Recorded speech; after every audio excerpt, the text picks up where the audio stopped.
ရဲ့အိမ်လာတာတော့မကြိုက်ဘူးဗျာဟုတ်လားသူများကခိုးလို့ရှိရင်အိမ်လာတာမကြိုက်ပါမလားဟုတ်လားနော်အိမ်လာတာမကြိုက်ဘူးနော်ဒီရဲ့တောက်ပြီးတော့မူးပြီးတော့လာရင်အိမ်လာတာကြိုက်လားကဲမကြိုက်ဘူးမို့လားအဲ့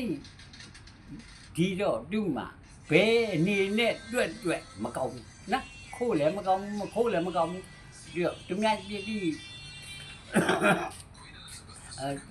ကျူးကျော်လည်းမကောင်းဘူးမကျူးကျော်လည်းမကောင်းဘူးနော်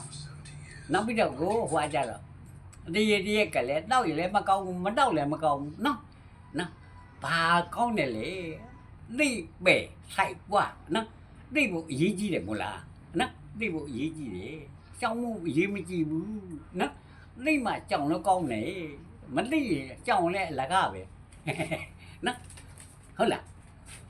ခင်မမြဲဘူးပေါ့တော့ကျန်တလားလောက်နဲ့ကျန်းတော့ချေတော့တယ်အရဓမ္မကြောင်တယ်နော်တော့ကျန်တနေ့လောက်နဲ့ကျန်နားလိုက်ကျန်အထန်တော့ကြပြီးတော့တနေ့လေပြန်ပေါ်တာပဲဘာထူးတော့ဟုတ်လားနော်ဒီလိုပဖြစ်အောင်တန်တဲ့ဒီကောအကာလီကောအိပတိကောဩပနာတိကောပြစ်တဝိရိတဘောတဲ့နော်ဩငါခန္ဓာကိုရှိသေးမှာငါကျမ်းမာတဲ့ကာမှာဒီလတမတိပညာငါကြိုးစားမယ်ဒီလိုလေးတွေအောင်းမိပါနော်ဒီလာလည်းမရှိဓမ္မတွေလည်းမရှိပညာလည်းမရှိတော့ဒီဟာတွေကဘယ်လို့မှခဏပဲနော်မမြဲဘူးဘယ်မှမမြဲဘူးနော်ပတ်တာနော်တို့မမြဲဘူးနဲ့ဆိုတာတိပါရေးမှတ်နေတာမဟုတ်ဘူးကိုယ့်ရဲ့တိတ်တက်လည်းမမြဲဘူးဗျာနော်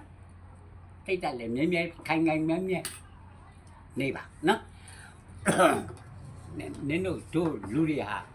လိုတစ်မျိုးမလိုတစ်မျိုးလို့မို့လားဟုတ်လားနော်လိုရင်တစ်မျိုးမလိုရင်တစ်မျိုးဒါလေးနဲ့အချိန်ကုန်နေတာနော်ဒါလေးနဲ့တယောက်တွဲသွားကြတာနော်အဲ့ဒါဖခင်ကဘာပြောလဲလေတန်တိတ်ကောအကာလီကောအိဟိပတိကောဩပနာတိကောပြတ္တဝေတိတဘောလို့ပြောတယ်ဗျာနော်ဟုတ်လားသူလည်းငယ်အကျိုးပေးတယ်ဒီလိုပြောတယ်ဗမာလိုပြန်နေနော်သူများပြောလို့မဟုတ်နော်